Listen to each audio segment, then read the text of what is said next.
QSO Today, episode 433, Paul Simmonds VK5PAS.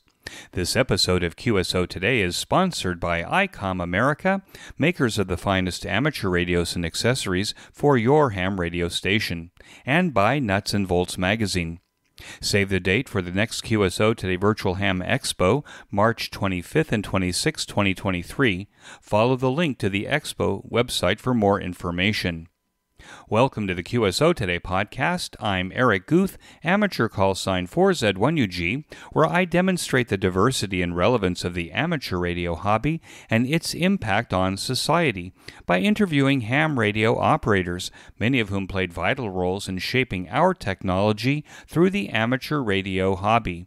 And while many people might say, ham radio, do people still do that?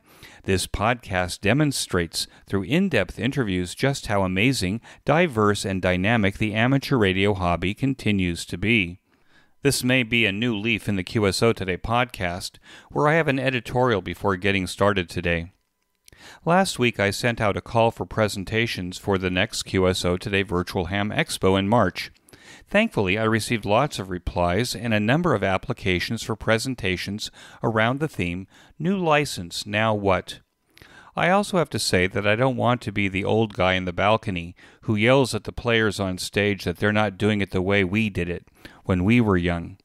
Or in the case of ham radio, that ham radio is no longer done the way it once was and that we're disappointed. After almost 440 interviews, I'm being driven by the following, not necessarily in order of importance. That our civilization is becoming more and more technologically advanced and complicated. That the number of experts that see the whole picture, the big box view, are aging out and dying off. When I look around the Dayton Hamvention, I was struck by the fact that the average age of ham radio's high priests was over 60. The majority of my listeners and visitors to the expo are also over 60. I believe that amateur radio is a unique combination of technology, both old and new, the dirty jobs like digging a hole for the base of your tower, electrical wiring to code and grounding, fabrication of things and devices out of metal, wood, and plastic, as well as CAD design leading to circuit boards and 3D printed accessories. We learn many, if not all of these skills when we try to solve a ham radio problem. The hobby makes us engineers with real hands-on experience, no longer part of the education system in public and private schools. We ask a lot of questions. We are curious about how it works. We learn to improvise a solution when necessary.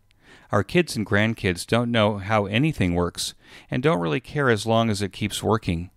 How important are our skills to the next generation? How important is learning how to improvise during a snowstorm that knocks out the power for a week? We amateur radio operators have the opportunity to train the next generation of technologically prepared individuals who will keep the engines of civilization running. You may be replying to my words saying, Eric, we already do this. My reply is, are we? Where are we failing to get new licensees on the air? What is missing in our communication, our follow-up, our mentoring, our clubs? The next Expo theme, New License, Now What?, is based on the fact that just in the United States there are almost 800,000 amateur radio licensees. The majority do not get on the air, and many never took a single step after getting their license. Based on surveys and articles in the ham press, many technician-class licensees feel that only by upgrading their license will they be able to do something interesting in ham radio that meets their intellectual and social needs. Having this QSO Today platform allows me to affirm that the entry license, like the technician class in the United States, is a license to learn. It is an important step in the process of becoming a proficient in amateur radio and joining the priesthood of accomplished hams who have been QSO Today guests.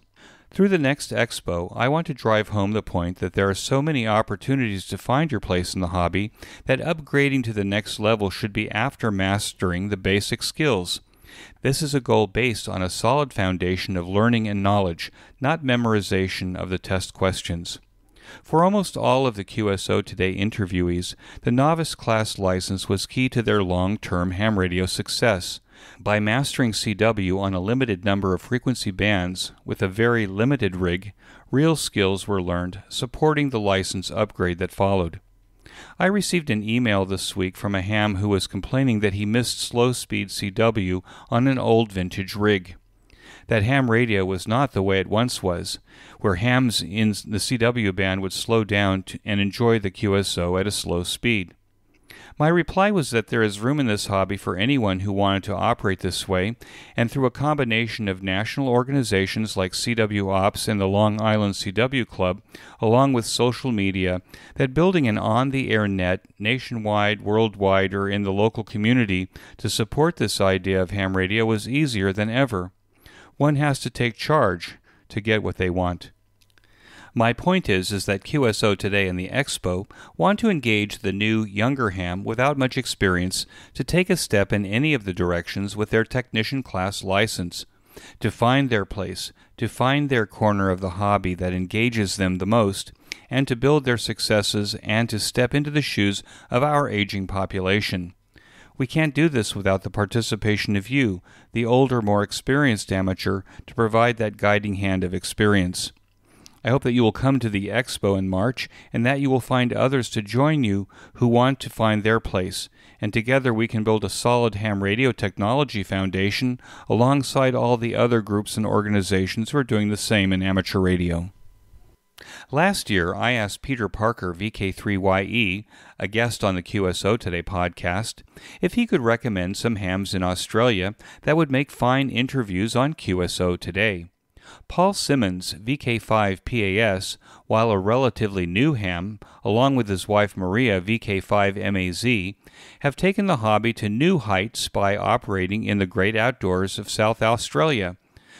WWFF, SOTA, POTA, and other outdoor amateur radio operating events. He collects certificates, QSL cards, and new friends around the world in pursuit of amateur radio. VK5PAS is my QSO Today. VK5PAS, this is Eric, 4Z1UG. Are you there, Paul? 4Z1UG, this is VK5 Papa Alpha Sierra. You're 5 and 9, Eric. Very good evening from Australia. And a very good morning from Israel, Paul. Thanks for joining me on the QSO Today podcast. Can we start at the beginning of your ham radio story? When and how did it start for you? I'm a relatively late starter in the hobby. I've only had my license now for about 12 years. But when I was a teenager, my grandfather, my mum's father, came to live with us following the death of my grandma. And he was a cook on board ships or boats. And my father built a self-contained cabin out in our backyard for my grandfather. And he and I were the absolute best of mates. And I would go out into the cabin at night. And because of that background of his being out on boats and ships, he would listen into shortwave radio regularly. And so that was how I got started. And I was listening predominantly to the broadcast shortwave stations, the BBC and the Voice of America. But one night when I was out there with my grandfather, I heard this Donald Duck voice. And I asked my grandfather what that was, and he said, oh, it's an amateur radio operator. And I'd never, ever heard of amateur radio until that point. And I asked him, well, why can't I understand what he's saying? And, of course, he explained to me that the radio only had AM capability and not sideband. So, of course, this was long before the internet.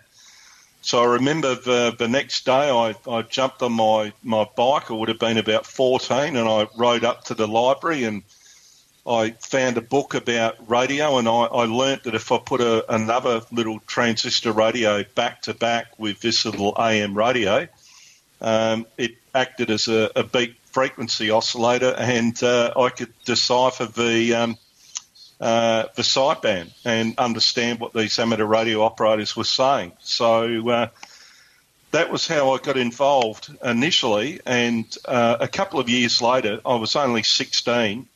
I did do part of the exams here in Australia. I did the Morse code back in those days, and I was pretty proficient in Morse code. and the regulations, but I then joined the police force as a career at 17, and I had 2 years of full-time training. Can we go back there a little bit, Paul? I'm curious because, I've interviewed other Australian ham radio operators before. And what's intriguing is you actually started a career at age 17. Was this part of a educational program in high school or something like that that allows you to get on this track and actually take a career track while you're still high school age?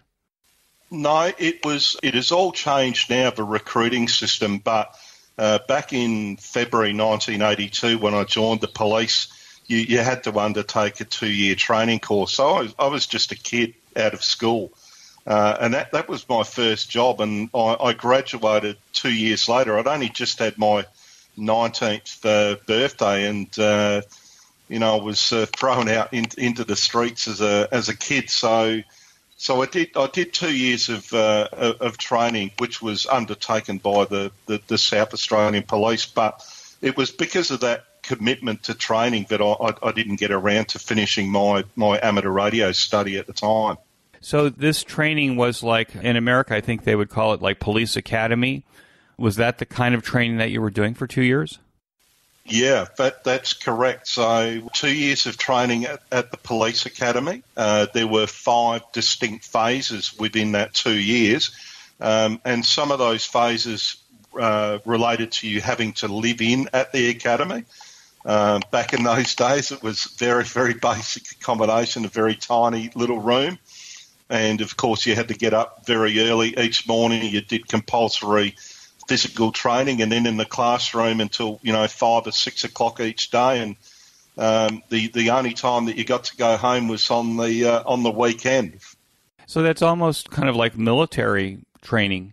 Yeah, it was quite paramilitary back in those days. Now the training is a lot quicker. I was actually in the very last 2-year police cadet course. And graduated in 1984. Prior to that, you actually had to do 3 years of training. And in reflection, Eric, some of the training was probably a good thing that they got rid of. We even had to learn social etiquette and, believe it or not, how to hold a knife and fork properly and how to speak eloquently to people. And now the police training is far quicker, and they get people out onto the street here in South Australia a lot quicker. And where are you in South Australia for people that want to maybe find where you might be on the map? I live on a little rural property or a little farm. It's about 5 acres in size, and it's just outside of a very, very tiny town called Ashbourne. It's on the top part of what they call the Fleurieu Peninsula. It's about 60 kilometres southeast of Adelaide. Adelaide's the capital city here of South Australia, and it's an absolutely beautiful place to live, Eric. I'm surrounded by what we call the Australian bush down here. So lots and lots of kangaroos, lots of koalas on my property, and aesthetically, it's just an absolutely magnificent place to live. And from a radio point of view, it's magnificent as well because zero noise or 24/7 on all of the bands. Wow, that's amazing for most people. And for any of the children that might be listening, do koalas and kangaroos make very good pets? Well, kangaroos probably more so than koalas. I know there are some wildlife parks here fairly close to where I live where you can actually go and nurse a koala, but I wouldn't encourage anybody to probably approach a koala in the wild. They have some pretty nasty claws and they can inflict some pretty nasty wounds. They're a beautiful looking, cuddly creature. But the kangaroos on my property here, I can get up quite close to those. So they've been so used to human involvement here in this rural location that, I can get within probably about 10 feet of them. It's certainly very, very pretty place to live here. And we have friends that come up from the city, and it's quite a novelty for them to see kangaroos and koalas just walking around in the wild rather than in a zoo. And I wouldn't say that you have a working farm, but you actually have some livestock and you grow vegetables and things like that. You and your wife, Marija, is that a full-time job for you? It looks to me from the photos on your website that it could be a full-time job for you. Yeah, well, I retired in April this year, Eric. I have been saying to people that I seem to be busier now than what I was when I was working, but I think I've been able to dedicate a lot more time to my hobbies and interests that I wasn't able to do when I was working. I actually used to live in a town here about half an hour away, and that block of land was about 2,000 square metres, and it actually required more work than the little farm that I'm on here now, because it was all beautiful, pristine garden. But we've just got a small flock of sheep here. They're called Dorper sheep. They're self-fleecing sheep, so they're not required to be shorn and bred for meat. But yeah, we have a beautiful vegetable patch here and grow all our own fruit and vegetables and chickens, and the two grandkids absolutely love coming over and feeding the chickens and the sheep here with us. I can't imagine why they wouldn't. Let's go back to your police career for a minute. Once you graduate from the police academy, do you become a patrol officer? What are the options for South Australian police when they leave the academy? Well, when I think things have very much changed now, but when I left, when I graduated, I walked the beat in Hindley Street, which is a very infamous street here, an entertainment precinct in Adelaide. And back in the early 80s, it was quite a demanding place to work in. And then after walking the beat for a little while, I worked in patrol, so as a patrol officer in patrol cars, responding to various jobs. And then I got a little bit of an interest in plainclothes work, and did quite a bit of plainclothes work, just in jeans and T-shirt and looking at street crime. But then I did the course as a detective. And I spent the last 26 years of my career as a detective. I worked at various metropolitan detective offices and most of the specialised squads. So the major crime squad, which is the homicide squad, and organised crime and sex crimes and various other specialised units. And Eric, it's a very, very difficult job, but I absolutely thoroughly enjoyed my time in the police force, and very proud that we've followed on in the footsteps of my father, so who was a police officer as well.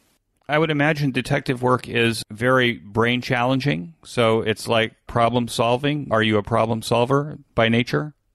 Most definitely at Major Crime Squad. It's the analogy I always use. It's almost like having a 100,000 piece jigsaw puzzle, and you having to put that jigsaw puzzle together to come to a conclusion.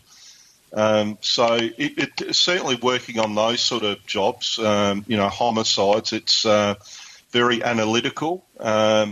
But, some of the other areas that I've worked in over the years, it was probably a little bit more bang and crash type stuff, Eric, and searching houses. And so there's a little bit of a mixture there. But I really enjoyed detective work. And, a lot of jobs take a very long period of time, but to come to a successful conclusion and get a little bit of closure for some people is, it's a real achievement, and it's always good that when you get a good result as well. In the time that you spent working for the South Australia Police, did you come in contact with Australian amateur radio operators, and do they aid the police in emergency services? I did meet a few police officers that were amateurs at the time. And they actually encouraged me to, because at that stage I wasn't licensed, so I knew about the hobby, and they sort of encouraged me, as did my wife, to eventually go and get my license. I don't know so much about emergency situations here in South Australia, but I know that there are a group of very, very active amateurs here in South Australia who are based here in Adelaide, also down in the southeast of South Australia. They're very, very active in things such as car rallies, equine, horse events and stuff like that. But I don't recall any situation here where the emergency services have called upon amateurs in South Australia to assist. I know that has happened in some other parts of Australia, but to the best of my knowledge, Eric, I don't think it's happened here. You may not have weather-related or other kinds of emergencies. You have grass fires, I think. That's probably maybe the largest extent of the natural disasters you may have in South Australia. Yeah, well, particularly where I live here, it's very much a bushfire is what we call it, or wildfire risk, because at this time of the year today, for example, I think the temperature here got up to about 35 degrees Celsius. And on a particularly windy day, that combination of the high winds and the temperature in the rural location is a real problem. It's something that you live with on a daily basis, Eric, unfortunately, but it's one of the things that you tolerate living in such a beautiful spot where we are. And all volunteer firefighters here where I live as well, there are no paid firefighters. They're all volunteers. Are there steps that you can take around your property to mitigate this fire hazard or at least reduce it to you? Yeah, the Country Fire Service, who are the volunteer fire service here, they have an excellent website and they're constantly promoting fire safety to people like myself that live in rural locations. So, just simple things like cleaning your gutters, Eric, having a safe space around your house, not having too much vegetation close to your house. I have these absolutely beautiful, probably 150-year-old gum trees here where I live, but they're sufficiently far away from the house. But in a really catastrophic bushfire here in Australia, as we've seen over the years, they're incredibly difficult to stop. So we have a bushfire plan here. So if it's a really catastrophic situation, we'll just pack the cars with some of the sentimental items that we've got and leave and hope for the best, to be honest, Eric. Yeah, I think that's kind of the way that people who live in areas like this, it's the trade-off, living in a beautiful area, but you might have to abandon it if the risk is too high. Yeah. But it sounds to me like you've got it under control.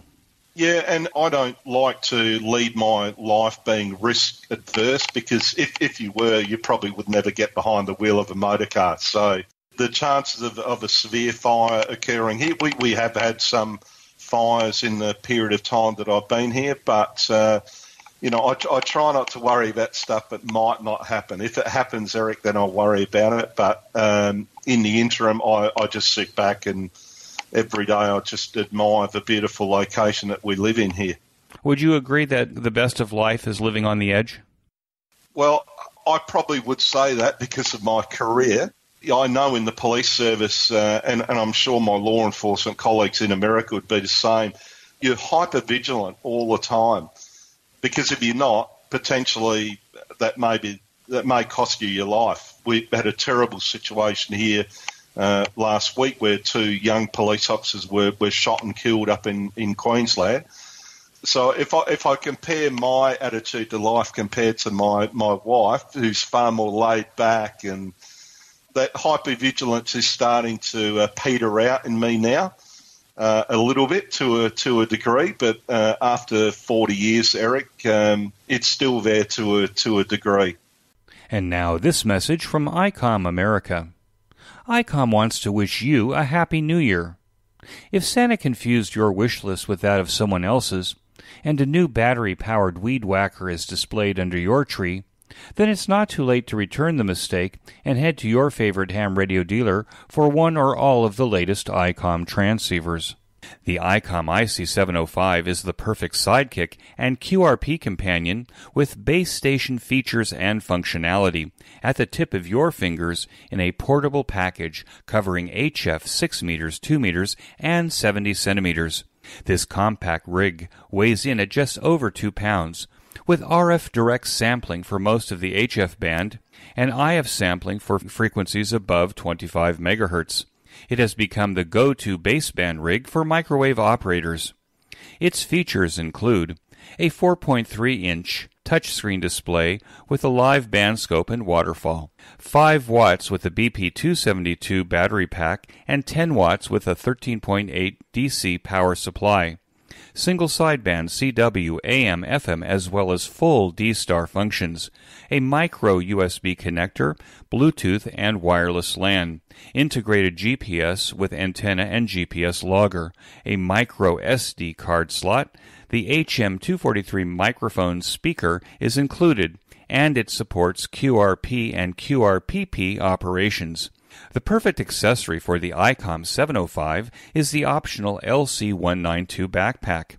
The LC192 includes a special compartment for your IC705 and additional room for accessories. The ICOM ID52A is a VHF-UHF dual-band handheld portable transceiver with D-Star and FM dual-mode functions and is the first handheld amateur radio with a full-color 2.3-inch waterfall display. This portable supports conventional FM communications and D-Star simplex, repeater, regional, worldwide calls over the D-Star Internet Gateway. You can even send photos over D-Star using your connected Android device. Other ID52 features include a wideband receiver with guaranteed range of 144 to 148 MHz and 440 to 450 MHz, VV, UU, VU with dual DV mode, integrated GPS GLONASS receiver including grid square location, micro SD card slot, micro USB for data transfer, programming, and charging, and of course, it is in an IPX7 waterproof case. The ID52A is the perfect companion to the IC705 as both use batteries, headsets, and the same Android app for D-Star operation. Create your own band opening with the ICOM IC9700. This transceiver brings direct sampling to the UHF-VHF weak signal world and is loaded with innovative features that are sure to keep you busy, including faster processors, higher input gain, higher display resolution, and a cleaner signal. More features include a 4.3-inch touchscreen color TFT LCD with real-time high-speed spectrum scope and waterfall display, smooth satellite operation with 99 satellite channels, dual-watch operation, and full duplex operation in satellite mode. The ICOM IC7300 is a high-performance HF transceiver with a compact design that will far exceed everyone's expectations. This transceiver digitizes RF before various receiver stages, reducing inherent noise in different IF stages. The IC7300 changed the way entry-level HF is designed. The ICOM IC7300 features include RF direct sampling, 15 discrete band pass filters, large 4.3-inch color touchscreen, real-time spectrum scope, and an SD memory card slot. This radio by far is the best HF rig that I have ever owned. I love it for its features and value. When it comes to amateur radio operators justifying a new transceiver purchase, Santa's confusion is one of the best explanations to your significant other, that you're only correcting Santa's embarrassing mistake. 2023 is just beginning, and there's no reason not to enjoy a single day of the new year operating your new ICOM transceiver. Head out to your ICOM dealer today to purchase your new ICOM rig. Be sure to tell your dealer that you heard about it here on QSO Today. And now back to our QSO. You just mentioned that your wife kind of re-stimulated the interest in amateur radio that led you to get your license. Could you talk a little bit about that? And I guess your wife, Marija, is also a ham. Yeah. Marija, her call sign is VK5 Mike Alpha Zulu, and she was licensed, I think, back in 2016, and she undertook what's known as the foundation course here in Australia. So we have 3 levels of license, and the foundation license is an entry-level license to get people into the hobby. It's been an absolutely fantastic initiative, and it's attracted anecdotally, probably thousands of people to the hobby here in Australia. And a couple of years ago now, she upgraded to her standard licence. And it's just absolutely fantastic to be able to share the hobby with her. She's probably not as keen as what I am, but nevertheless, she really enjoys the hobby. We came back from our honeymoon, and she suggested, look, you've been getting involved again in a little bit of shortwave listening. Why don't you go and get your licence? So with her encouragement, that's what I did. So exactly like Marija did, I started out with my foundation licence, and then 12 months, almost to the day, I upgraded to the standard licence. But both Marija and I are very keen to bury our head in the books a little bit next year and potentially give the advanced licence examinations a bit of a go. You got your first license, Paul, in 2012? 2010 was when I was first licensed. And then in 2011, I upgraded to the standard. And, I never... Marija's always been very good encouraging me with any of my interests. And I never, ever thought that she would go and get her amateur radio licence. But one day she said, look, I'm going to do a little bit of study. So she was catching the bus down to the city of Adelaide and taking the foundation manual with her and reading the foundation manual on the bus to and from work, and went and did the 2-day foundation course. And like I say, a couple of years ago, put in some hard yards and studied, and very, very proud of her. And she's got a standard license now as well. And do you use amateur radio to, say, talk around the town or talk around together around when she's commuting, for example, to Adelaide? No. Actually, I do have a 2-metre capability in my car, but not in Marija's car. But I'm very, very active operating portable, Eric, and sometimes when Marija doesn't come along with me, which is very rare nowadays, she normally accompanies me on pretty much all of my portable outings, but, she would often give me a call from home, but... that's about the limit of our contacts on air. Predominantly now, most of our activity, is together, involving one another. It seems to me that Australia is a very outside country, that Australians enjoy being outside. You enjoy operating outside, operating portable. What are the modes of operation that you do when you operate outside in Australia?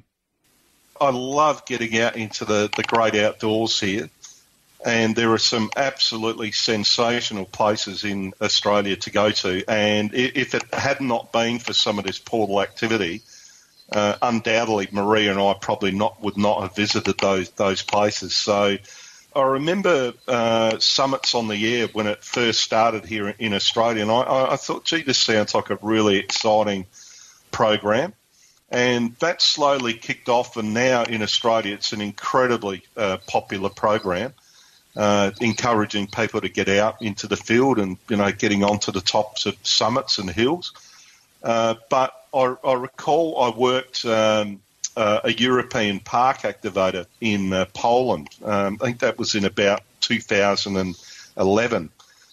He was involved in a program called Worldwide Flora and Fauna, or WWFF, and that was all about, similar to the Parks on the Air, the POTA program, and all about encouraging amateurs to get out and about in the field and, encouraging the promotion of flora and fauna, but giving amateurs a really good fun activity at the same time. And so I got involved in both of those activities, both SOTA and WWFF. And then in 2013, I approached the Europeans who were running the WWFF program and asked them about getting a chapter of WWFF up and going here in Australia. And since that time, that program has just absolutely ballooned in popularity. There's not a day goes by now here in VK when you don't hear somebody out activating a park virtually every day of the week.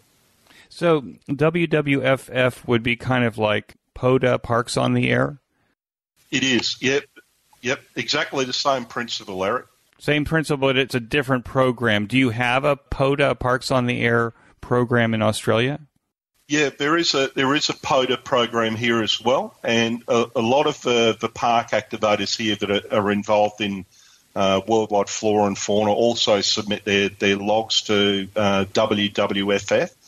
But WWFF's, I think POTA's slowly becoming quite international now as well. Lots of interest around the world. Certainly WWFF. I mean, a really good example in our database to show you how big WWFF. There's over 17.5 million QSOs in the database, and that's from about nearly 32,000 different parks that have been activated around the world. So it's a great program, and it's offered a little bit of a lifeline for people who unfortunately are putting up with severe noise floors at their location. And if you can get out into an Australian national park or a conservation park, most of the time, Eric, you can hear a pin drop here, and you're able to work stations that a lot of amateurs just wouldn't have the ability to do from their home. If we're going to differentiate, say, POTA from WWFF, POTA could be like the park in your neighborhood that has a jungle gym, but a WWFF could be a national park or conservatory park or something like that, much larger, has more flora and fauna. I mean, are those distinctions made, or just being outside in a place that's designated as a park space will qualify for either one? Well, in WWFF, it's important that the park itself has to have some conservation significance to it. So there is a criteria for us adding parks. So you can't add your local park down on the corner that's got a swing and a slippery dip in it. The park has to have some sort of conservational significance. The program's there to promote our hobby, but also at the same time to promote nature, flora, and fauna. I think in Australia, I'm losing track now, Eric, because we've added so many parks to the program. But I think here in Australia there's about 3,500 qualifying parks all across Australia, and certainly no issue there of you finding a park that's close to you, and you can take your gear out and just enjoy the sunshine and enjoy nature. And what does your WWFF package look like that you take with you? Well, it's changed over the years, particularly from a power source point of view. I remember when I first started activating, I was using small slab batteries, the sealed lead acid batteries. But over the years, I've sort of morphed into using the LifePo, the lithium iron phosphate 4 little battery now. They weigh a lot more, I think, about 558 grams compared to the little 12-volt 4-amp-hour slab battery that was about 1.75 kilos. So typically a little LifePo battery. If I don't have to walk far, then I will use a sealed lead acid battery. And a little Yaesu FT857. And my antenna, I've looked at and experimented with various antennas over the years, but my preferred antenna out in the field is a little linked dipole. So the links can either be banana plugs or spades or crocodile clips, and the principle of a linked dipole is just to use those to either lengthen or shorten the antenna dependent upon what band that you're on. And to get it up in the air, I use what we call here in Australia a squid pole. It's a telescopic fiberglass pole that gets up to about 7 metres, and I just put the antenna into inverted V configuration, and it seems to work pretty well. And that's pretty much my station. I can put it up and take it down in about 2 minutes flat. Your linked dipole is in inverted V formation is pre-tuned, So you don't need an antenna tuner with the 857? No antenna tuner. The antenna's very, very resonant on the bands. Now, you can make these link dipoles very, very easily and, cut them for whatever band that you would like to operate on. My three predominant bands that I really enjoy working are 20, 40 and 80 metres. And I'm a sideband man, Eric, despite the fact that I did do CW many, many years ago. CW is something that I've put into my bucket list in retirement to get back into, because CW is very, very popular in the Parks program and SOTA here in Australia, and I'm missing out on an enormous amount of contacts by not taking a little key or a paddle out with me into the field. Do you also operate any of the digital modes? I haven't myself, but I know that a number of the amateurs here, particularly in WWFF, they've been using the digital modes. I'm one of these people that I've never, ever had an FT8 contact in the entire time that I've been licensed. But again, because the hobby is so diverse and broad, Eric, there's so many things to do in the hobby, and that's another thing that I haven't done at this stage, but again, it's in my bucket list. I want to take a minute to tell you about my favorite podcast, the Ham Radio Workbench Podcast, with George, KJ6VU, and now joined by Rod, VA3ON, Mike, VA3MW, Mark, N6MTS, and Vince, VE6LK. Every 2 weeks, George and company offer up a status report on the many amateur radio projects on their workbenches and explore projects on their guests' workbenches. This group is project active and prolific, covering many technical areas of amateur radio. So the next time you want a deep dive into ham radio electronic project building, or to learn about technology, tools, test equipment, construction techniques, and the rest, listen to the Ham Radio Workbench podcast, available on every podcast player and channel. Use the link in this week's show notes page to get to the Ham Radio Workbench podcast directly. And now back to my QSO. It's my understanding with SOTA that you have activators and you have chasers. That's right. With WWFF, are there places where you might post online that says, hey, I'm sitting in this park and I'm about to operate on 80 meters, or you just call CQ and see who shows up? Or are there like calling channels for WWFF? Yeah, so we have activators, of course, so they're the people that go out into the field and operate portable from the parks. And then the terminology we use in WWFF for those that work the activators are hunters. About 7.144 is the 40-metre frequency we sort of aim to try for here in Australia.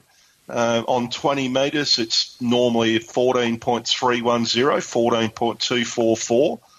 I know for sure there are a dedicated group of USA WWFF park hunters who regularly work a lot of the VK activators here, not only in the CW mode but in sideband. So WWF is known in the USA, and as I say, we have this core little group of USA operators who very, very keen hunters, and they appear quite regularly in my log.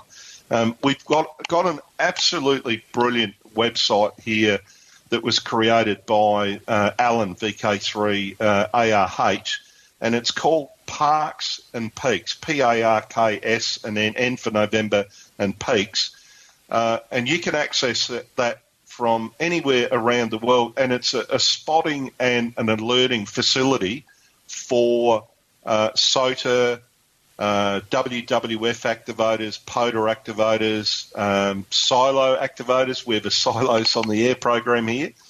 And I know that there are many US amateurs as well that follow that Parks and Peaks site. So if I'm in a park and I get spotted on Parks and Peaks, and you have the app either on your phone or you have it open on your computer, you'll hear a kookaburra singing. And so you'll know by looking at the computer that there's a VK activator on a particular frequency in a particular park at that time. And the kookaburra is the national bird of Australia, is that right?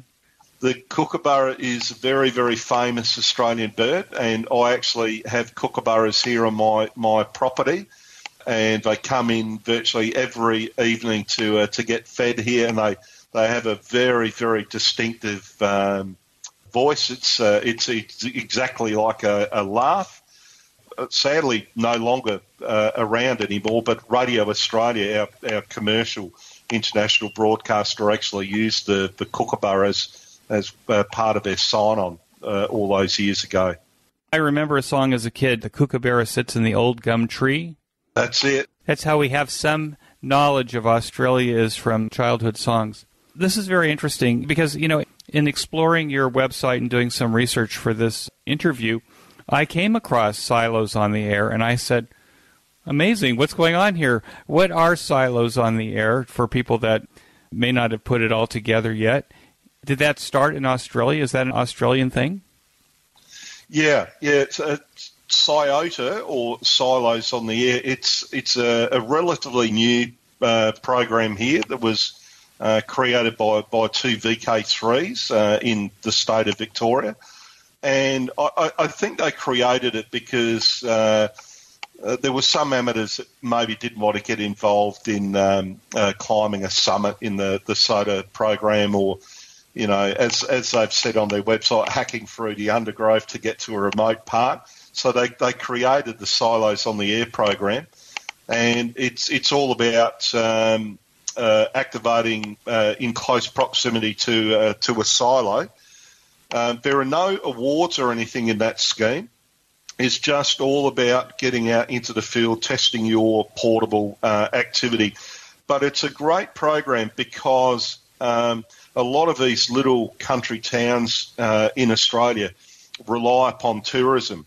So the SOTA program is all about you getting out into a lot of these little country towns. Maybe when you're out there activating a silo, following your activation, you go to the local bakery or the local hotel and have a meal and spend a little bit of money in these very small, Australian, often remote communities. And it's become quite a popular program here in Australia now.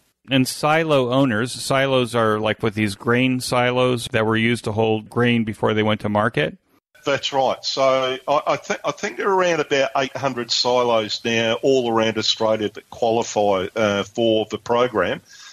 And here in Australia, I don't know if it's caught on over there in the US or other parts of the world, but we, in relatively recent years, have had this huge thing called silo art, where these professional artists actually paint murals on these what would otherwise be rather ugly structures. And that in turn has attracted an enormous amount of tourism to some of these little towns. So often these silos that you go and activate, they have absolutely beautiful mural art on them as well, Eric. So silo owners or property owners around silos seem to be quite open to the idea of allowing hams to come and activate a silo. Yeah, well, the silos are generally owned by big grain companies here in Australia. So I think in the vast case with Silos on the Air here in Australia, both silos are actually on or accessible, in public land. And I think it's about a kilometre radius that you can operate from the silo to qualify for the program. So you don't have to necessarily be right alongside of the silo, but as long as you're within the activation zone and operate from within there, you've qualified the silo. And I understand that you also have a program called Mills on the Air as well. Yeah. I've got involved a little bit in Mills on the Air. It's something that is slowly attracting a little bit of attention here in Australia. It's quite big in the United Kingdom, in Europe, but it's all about promoting the plight of some of these old mills that are getting neglected, and at the same time promoting our hobby It's a little bit like the International Lighthouse and Lightship Weekend, where amateurs from all around the world get out in August, as you probably know, to operate from lighthouses. It's funny, here in Israel, I don't think that any of us ever realized that we actually have lighthouses until Lighthouse on the Air. All of a sudden, oh yeah, Israel has like 4 or 5 lighthouses along its coast, and who would have thought? So that's an active program here in Israel, and it's interesting that obviously I would think that Australia would have lots and lots of lighthouses because of reefs and coasts that you have. Lots of lighthouses here in Australia, and it's funny that you should mention about your lighthouses there in Israel, because I know that during the last lighthouse weekend, which is I think on the 20th and the 21st of August, I actually worked 3 Israeli lighthouses. Well, that's amazing. Yeah. It was 4x01LH, 4x03LH, and then 4x04LH. And I'm very proud to say that I've got these beautiful Lighthouse QSL cards that they've sent me from Israel in my collection. I've only kind of participated slightly once, but it sounds to me like great fun, and probably I would enjoy it as well. There's a side of me that, of course, wants to operate away from the house because of the noise floor here.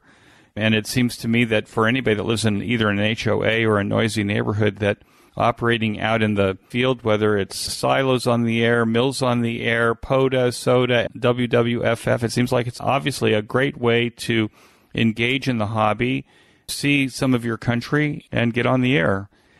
Yeah, I think sadly, as I mentioned before, noise floor is a really big problem in the hobby. So I absolutely love operating portable. I'm very lucky here, Eric, where we live now, because we have zero noise floor here 24/7.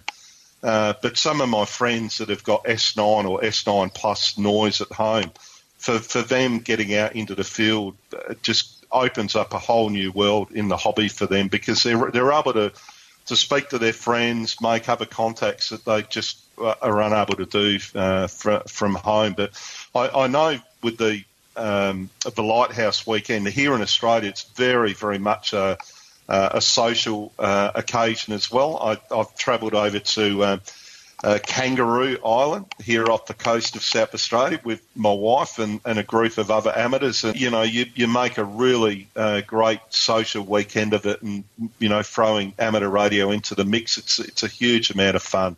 Yeah, I mean, you break out the Barbie, right? Yeah, break out the Barbie and a few bottles of nice Australian red and a couple of cold beers and amateur radio, and beautiful. What could be better than that? That's right. What could be better, Eric? You have 2 amazing websites, and I'm going to put those links in the show notes page, where it appears to me that you document just about everything that you do, whether it's in ham radio or the other things you do, and you do a lot of other things, it seems. So I'm going to put those in the show notes page for the listeners. But one of the things I noticed is that you're really big into collecting QSL cards. I kind of wanted to ask you about that. I print QSL cards, and I kind of give them away as like business cards to people because it seems so unusual.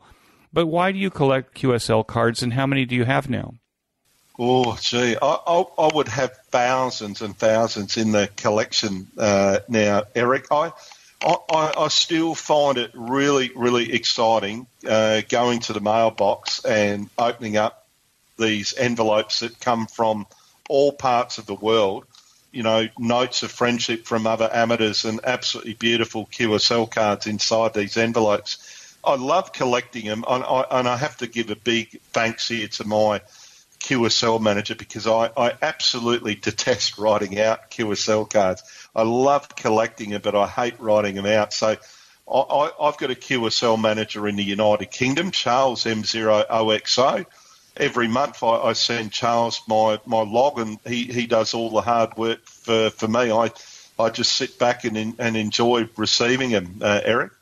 I've kind of mailed QSL cards. It's expensive to mail QSL cards around the world. On the one hand. On the other hand, the people that I might spend $2, $3 sending a QSL card, they love getting them, as you're stating that you love getting them.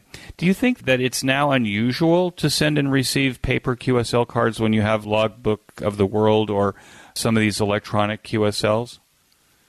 Yeah, so of course, nowadays there's eQSL and Logbook of the World, but I don't think the art of collecting hard copy QSL cards is dying out. A number of my friends in the hobby are like me. They love collecting that physical QSL card. I'm actually a member of the ARRL. One of the things that I'm involved in, Eric, is I'm a card checker for the ARRL for the DXCC program. So I use Logbook of the World and eQSL as well. But like I say, there's nothing like that excitement of getting an envelope from some remote part of the world and opening up and finding a beautiful QSL card in it. What do you think you spend monthly on servicing QSL cards or sending QSL cards through your QSL manager? Probably much to the disgust of Marija. When I first got licensed, of course, and particularly when I upgraded to the standard, it gave me extra privileges, and one of those was to get onto 20 metres. I just used to sit up until the wee hours of the morning working the world. And, of course, because I was chasing countries back in those days, I spent a huge amount of money on sending QSL cards out, Eric. And nowadays, I tend to only apply for a QSL card direct. If say, it's a new slot, like a new band for me, or maybe a new DXCC, I'm up to about 280 DXCC entities now. So that last 60 or so, I'm finding it pretty difficult now, but I certainly spend a lot less now on sending out cards than what I did in the early days when I got licensed. And using the QSL manager, does that reduce your cost or just reduces the time that you spend? Just reduces the time that I spend. When I send my log to Charles in an ADA format, I just send him a little note about, perhaps I'd like a QSL card sent out for, ZL1 X-Ray Direct, and Charles does that for me. And then he just sends me a little invoice and I pay him. But every year, traditionally, I just try and thank him by sending him a little gift of goodies. He certainly doesn't expect that, but his volunteering role and the amount of work that it takes away from me is just astronomical. You seem to be anticipating some of my questions. You mentioned that you're a member of the ARRL, and I know that you're a member of the Australian Amateur Radio and Wireless Associations. There's the National Wireless Association. You're also a member of your club in Adelaide, I think, which you mentioned someplace that it's the largest club in Australia, Amateur Radio Club. Yeah, so I'm a very, very proud member of the ARRL, and I think they're doing some absolutely fantastic work over there promoting the hobby. And I'm a member of the Wireless Institute of Australia here. And I'm also a member of the Adelaide Hills Amateur Radio Society. It's actually the largest club as far as membership is concerned here in the state of South Australia. And I did serve on the committee there for a little while in that club as the vice president and a committee member. But, I dabble in a lot of areas of the hobby, Eric, but I also have a number of other interests outside of the hobby as well, which fortunately now being retired, I had those hobbies sitting on the shelf, so to speak, gathering dust, but I can dedicate a little bit more time to them now. We will return to our guests in just a moment. Nuts and Bolts Magazine is a new sponsor and is an amazing resource for new and old hams alike. Click on the banner to get your online or paper subscription of Nuts and Bolts. A new way to show your support of the QSO Today podcast is to buy me a coffee. I consume gallons of coffee to create this weekly podcast. Invite me for coffee by pushing the yellow button, Buy Me a Coffee, on the QSO Today show notes page. And now back to our QSO Today. So the last question on the ARRL is, why should hams outside of the United States belong to the ARRL? I sort of looked at the bigger picture and the work that they were doing as well. I really enjoy the magazine that the ARRL put out. I get that sent to me on a regular basis. But I also thought that being a DXCC card checker, and there are only 5 of us here in the whole of Australia, I thought it was probably a good thing that I showed a little bit of support to the ARRL as well. Because I think there's a lot of amateurs in America that wonder if they should support the ARRL. I, too, am an ARRL member, and the reason is because I happen to think that what they do in the area of spectrum defense and representation with the International Amateur Radio Union are kind of key to our still having frequencies to operate on, because they seem to be the most vocal and maybe the most influential in terms of making sure that we don't lose this national park or this international park that we get to operate in. Yeah, absolutely. And our national body here are also pretty heavily involved in that as well. But I get the electronic version as well, the notes that come out from the ARRL, and I really admire the work that they're doing about trying to get more youth into the hobby, because I think that's certainly one of the problems that we have here in Australia, our demographic. We have a lot of more senior people in the hobby, and we certainly don't have anywhere near enough youth, and nor do we have anywhere near enough ladies in the hobby as well, which is very sad. Do you have an idea how Australian hams might attract youth into the hobby? I think we've got to promote the hobby and about all the wow factor that's in the hobby. And I also think those people that are promoting the hobby have to be the right people as well. Maybe younger amateurs or others that have, an enormous amount of excitement about what they do, and the enormous amount of pleasure they get in the hobby. And we've just got to sell the wow factor. What I find amazing about this hobby is there are so many different facets and so much diversity. And what excites one person doesn't necessarily excite the other. I know we had the WIA, our national body here, has a AGM and a conference or an expo on an annual basis. And a number of years ago, that was held here in South Australia. And the organisers of that actually promoted exactly what I said about the wow factor. They even had some special event calls, VK5, WOW, VI5, WOW, but they focused on the really exciting areas of the hobby, which I think a lot of the younger people are excited about. Do you interact with the general public when you're out operating in the parks? Do people stumble upon you and want to know what you're doing, and how does that go? Absolutely, yeah. Marija and I are very much into promoting the hobby every opportunity we get. If you're sitting on a deck chair in the middle of nowhere in a park and you have a squid pole up in the air, invariably you're going to get people come up and ask what you're doing. And we will, even if we're in the middle of a QSO, we'll always tell that person, please stand by. And we take the time to speak to the member of the public and explain to them about the hobby. Often they've never, ever heard about the hobby at all, and this is the first interaction that they've had with an amateur radio operator. We've often asked, do they want to actually get on air and say hello? Recently, I went down to Tasmania. The state of Tasmania had an absolutely fantastic expo and conference there to promote the hobby of amateur radio. And on the Sunday after the expo, I went and activated a SOTA summit with Marija that was within a WWFF park. And you wouldn't believe it, but 2 other amateurs turned up.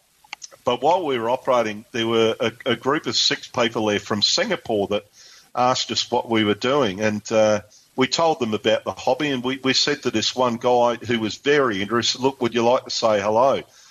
So he was a little bit mic shy initially, but he actually got on the air and he had a conversation with, I think, somebody in New Zealand and another person over in Western Australia. So it is a magnificent opportunity of promoting the hobby, and I always carry promotional material with me as well and hand that out to people that are interested. And they may not go on to get their license, but at least they know about our hobby and what we're all about.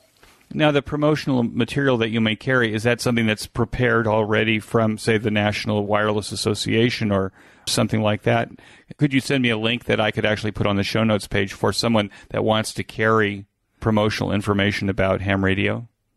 Sure. Yeah, well, the Wireless Institute of Australia has a brochure called Calling CQ. So Marija and I always carry that brochure with us.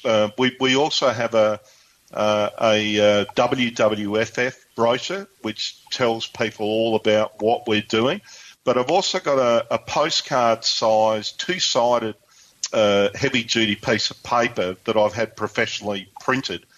And it's actually entitled, What Am I Doing? It just within a couple of sentences and some pictures on the front and the back, it actually explains exactly what I'm doing to people. So I hand those out as well, Eric. I'm now putting QR codes on my QSL cards. So if I hand those out to the public, then they can use their phone to actually go to my website. So you can direct people with QR codes as well. One of the guys here in Australia who lives here in South Australia, who is in the WWFF program, because it's so big here in Australia now, we have state and territory representatives, and that particular gentleman's actually recommended that as well, that perhaps we start doing that a little bit on our promotional material and have a QR code that people can scan and take them to a site as well. It's a great idea. I've had people say, oh, well, I don't really want to carry the card, but let me take a picture. Right. That's kind of a cool thing. You have a 19 kV swirl line serving your Australia property there. Yeah. I deliberately didn't translate it because I thought maybe you could explain what that is. I don't think unless you live in a rural area that most people would even know what that is. Well, in layman's terms, it's a power line. And rather than running at the front of my property, it actually runs across the front of my property and through two of my paddocks that I have here. And it goes from the roadway over to my neighbour's property as well. And when we saw this beautiful property, Eric, and we wanted to buy it, one of the things that we did was we actually asked the real estate agent, could we please set up a little portable amateur radio station on the back lawn of this property here. And, of course, he'd never, ever heard about the property. He had no idea what we were talking about. But we set up our little portable station, and when I heard that there was no noise, that was when I signed on the dotted line. But I was a little bit worried about the power line and the proximity to the house and perhaps throwing off a bit of noise, but luckily zero noise saw here. It's heaven on a stick, as Marija and I say, from a radio point of view.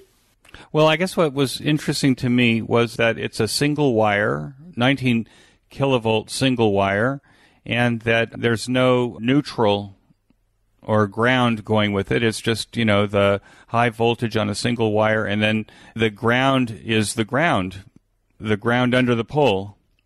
That's right. Like I say, for me, the most important issue with that line was, is this going to cause any noise to me? And fortunately, no noise at all. The only noise I have to put up with here in the afternoon is the screeching cockatoos that we get here, Eric. Can you break that? I'm just curious. Can you use a transformer, break that into three-phase? How do you serve your house? You're using a step-down transformer, obviously. But do you have multi-phase electricity in the house? It's 240-volt electricity here where we live. We do have a generator here as well in the event that the power goes off. We've mostly got that because if the power happens to go off during a bushfire, Eric. But no, 240-volt power here to the property. We have no mains water here where we live, so everything is captured water. I've got nearly 200,000 litre capability here of rainwater on the property as well. Wow. And do you have a well? No well here, but it's a beautiful Mediterranean climate where we live here. So traditionally, very, very hot summers. On a really hot day, it can get up to 47 degrees Celsius here, and then very, very wet winters. So I think we're about 450 metres above sea level here, which doesn't sound very high in the scheme of things, but our rainfall here where I live is far, far greater than down in the city of Adelaide. So very, very, very wet winters, and the surrounding countryside here during winter and spring is absolutely spectacular. Everything's beautiful and green, but then in summertime it dries off very, very quickly. So at the moment the paddocks here are very, very dry and brown, and of course, associated with that is the fire risk. From your QRZ page, you said you have other hobbies, and one of those hobbies is that you're a wine collector. Since you have this Mediterranean climate where you are there a lot of wineries in Australia, and are you a collector of Australian wines? I try to collect, Eric, but I very much enjoy drinking as well. South Australia is renowned for its wine production. I stand corrected here, but I think South Australia produces more wine than all of the other Australian states put together. So there's a very, very famous wine region here very close to me called McLaren Vale. That's really only a stone throw from where I live. There are some wineries in close proximity to where I live, but mostly now it's beef cattle, sheep. We have some very, very big avocado farms where I live here as well. But, McLaren Vale wine region, and, of course, the world-famous Barossa Valley is probably about a 45, 50-minute drive from where I am as well. And do you have an app on your phone that allows you to track the wines that you're buying and keeping and stuff like that, so you can make recommendations to your friends who come visit what they should be drinking? I'm a member of a couple of wine clubs. There are a couple here in South Australia that regularly send me emails and SMS messages about special deals that they're offering. But I'm also a member of a wine club over in Victoria, because one of my other interests is family history, and my great-great-grandfather was actually a winemaker at that particular winery back in the late 1800s. And I'm a member of that winery, and that produces, it's called Tabilk Winery, and produces absolutely beautiful wine. Well, I don't know anything about wine except that Israel has become a wine country as well. I think we now export more bottles of wine than we do Jaffa oranges, and just about every town and village and city has its wineries. It's interesting when we're talking wine that Australia, I see from the pictures on your website that you live in an amazing area for growing wine grapes and having wine. So in my mind, there's nothing better than doing ham radio and drinking wine, even at the same time. I don't disagree with you at all there, Eric. Yeah, I know a lot of our history goes back to wine production here, goes back to people that came out from what was then known as the Kingdom of Prussia, which is current-day Poland and Germany, and I think the Slovak Republic. And a lot of those people were involved in the wine industry over in that part of the world, and they carried on the tradition, particularly in the Barossa Valley. A lot of the Prussian settlers settled there and got involved in the wine industry. But yeah, I don't disagree with you at all, Eric. I'm for those that know me, I'm very partial to a drop of wine. What excites you the most about what's happening in amateur radio now? I think everything that excited me back when I first got my license. I haven't lost my passion for the hobby at all. It certainly hasn't waned in that 12 or 13 years.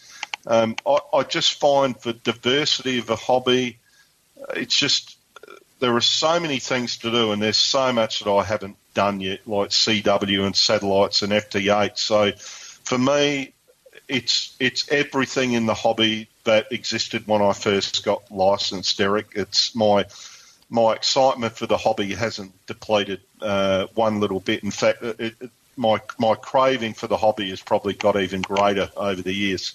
Paul, do you have advice that you'd give to new or returning hams to the hobby? Well, for new hams, I would say, find somebody that you can confide in. So I know in the USA you use the term Elmer, or here in Australia we use the term mentor.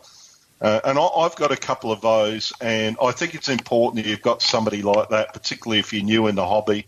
And there shouldn't be anything such as a dumb question. You should be able to ask that person, as I do even after all these years, a question to that person who might be able to assist you. And I'd also say join an amateur radio club, but join an active amateur radio club. I think there are a lot of amateur radio clubs around that have just got into the humdrum of having a monthly meeting and it being a social event. I really think you've got to join an active radio club that has got an active membership who are excited about the hobby and can pass that enthusiasm on to you.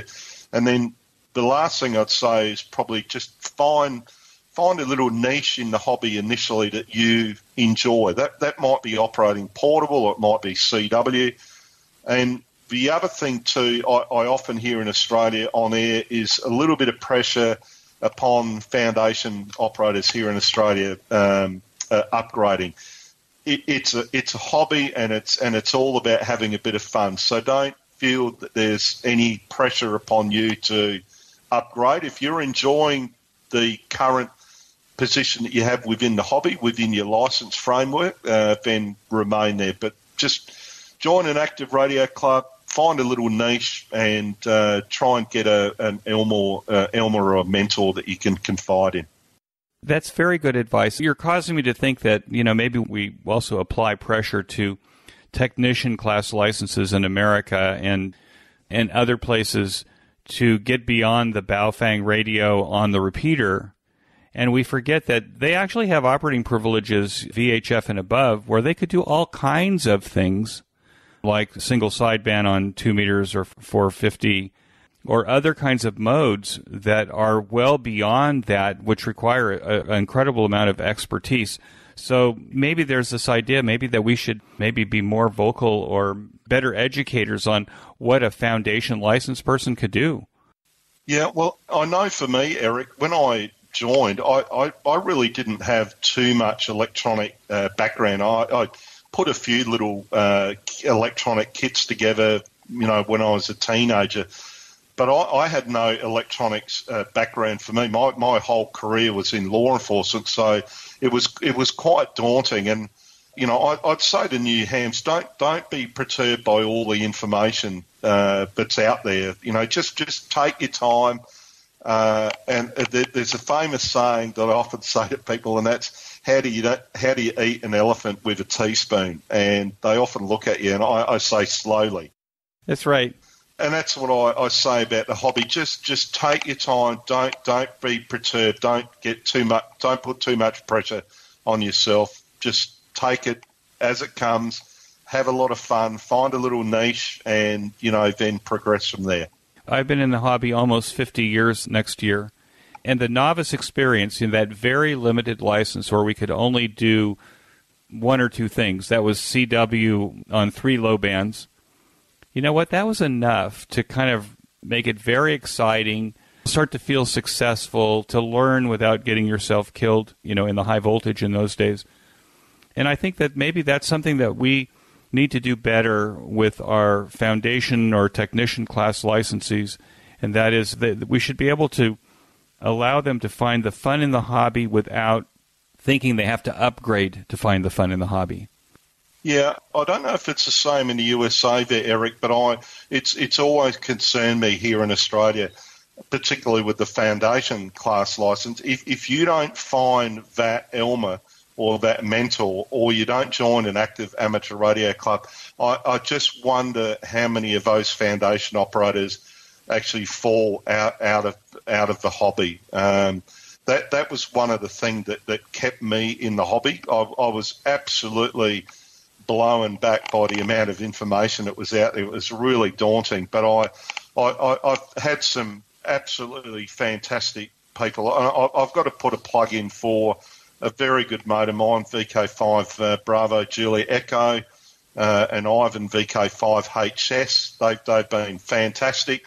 I can ring them up at any time and ask them a question and not feel embarrassed about asking that question. And I cast my mind back to when I was only a 15, 16-year-old. The first amateur I met was a guy called Chris Whitehorn, VK5PAS November, who's a silent key now. And Chris was just one of those dynamic people that was able to enthuse you about anything, and he got me very excited in the hobby. Paul, this has been a real blast for me. I am so glad that we had the chance to talk and that you came on the QSO Today podcast to kind of share what's happening down under. The opportunity to speak to you has been just a great pleasure for me, and I want to thank you so much and wish you 73. Thanks so much, Eric, and I'd like to thank you for giving me the opportunity of appearing on your program, and 73 to you and 73 to all of your listeners, and I hope to speak to you on air at some stage. 73. 73. That concludes this episode of QSO Today. I hope that you enjoyed this QSO with Paul. Please be sure to check out the show notes that include links and information about the topics that we discussed. Go to www.qsotoday.com and put in VK5PAS in the search box at the top of the page. Be sure to click on the Expo menu item at the top of the page for updates on the upcoming QSO Today Virtual Ham Expo in March. I am updating it as I have more information. My thanks to ICOM America for their continued support of the QSO Today podcast. Please show your support of this fine sponsor by clicking on their link in the show notes pages. You may notice that some of the episodes are transcribed into written text. If you'd like to sponsor this or any of the other episodes into written text, click on the transcribe button at the top of the show notes page. Support the QSO Today podcast by first joining the QSO Today email list by pressing the subscribe buttons on the show notes pages. I will not spam you or share your email address with anyone. Become a listener sponsor monthly or annually by clicking on the sponsor buttons on the show notes page. By using the Amazon link on the home page before you shop at Amazon allows Amazon to send us a small commission on what you purchase that further keeps our QSO Today project going. I am grateful for any way that you show appreciation and support. It makes a big difference as we work towards episode 500. QSO Today is now available on a large number of podcast players and now a host of podcast services and applications. We are Podcast 2.0 compatible. I now use the Fountain podcast player to listen to all of my favorite podcasts. Until next time, this is Eric for Z1UG 73. The QSO Today podcast is a product of KEG Media Inc., who is solely responsible for its content.